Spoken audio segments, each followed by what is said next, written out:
ជារៀងរាល់ថ្ងៃទី9វិច្ឆិកាកម្ពុជាតែងតែប្រារព្ធពិធីបុណ្យឯករាជ្យជាតិយ៉ាងមហោឡារិកនៅវិមានឯករាជ្យក្រមព្រះរាជាធិបតីដ៏ខ្ពង់ខ្ពស់របស់ព្រះមហាក្សត្រខ្មែរព្រះករុណាព្រះបាទព្រះបរមនាថនរោត្តមសីហមុនី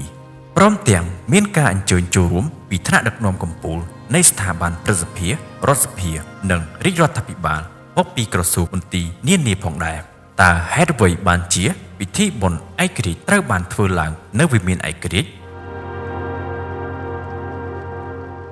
តើវិមានឯករាជ្យសាងសង់ឡើងនៅឆ្នាំណា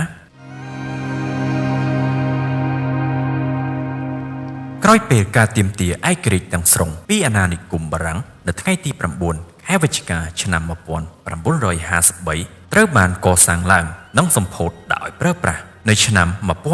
1958ក្នុងរាជព្រះបាទនរោត្តមសុរាម្រិតឆ្នាំ1955ដល់ឆ្នាំ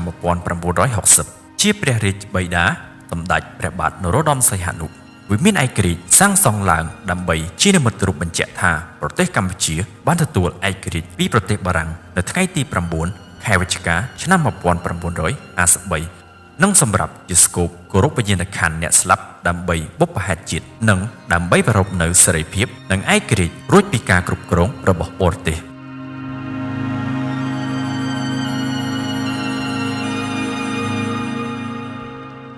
វិមានឯករាជ្យកាលពីមុនគេហៅថា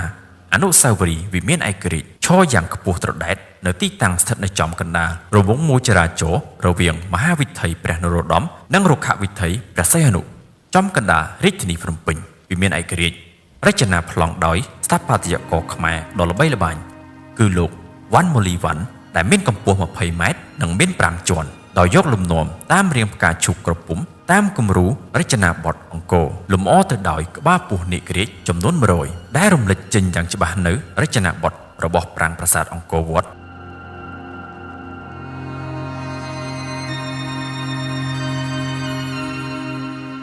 ចំណែកអ្នកសាងសង់វិមានឯករាជ្យតាមប្លង់របស់លោកវ៉ាន់ម៉ូលីវ៉ាន់គឺលោកតឹងវឺតជាស្ថាបត្យករដ៏ល្បីល្បាញចំពោះក្បាលពស់នាគរាជចំនួន100នេះមានឯកសារខ្លះបានបញ្យល់ថា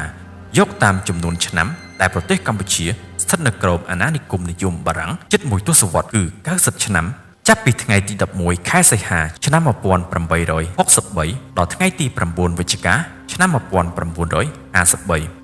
វិមានឯករាជ្យមាន5ថ្នាក់ដែលរំលេចទៅដោយពស់នាគរាជចំនួន100នេះគឺមានចំណុចមួយទៀតដែលគួរឲ្យចាប់អារម្មណ៍នៅពេលថ្ងៃរសៀលជាពេលដែលព្រះអាទិត្យអស្តង្គតចោលនៅស្រមោលមកលើរូបចម្លាក់ដោយបង្ហាញឲ្យឃើញនៅការចាក់ស្រេះនៃរចនាបថនិងធ្វើឲ្យវិមានឯករាជ្យទាំងមូលភ្លឺចិញ្ចាំងចិញ្ចាច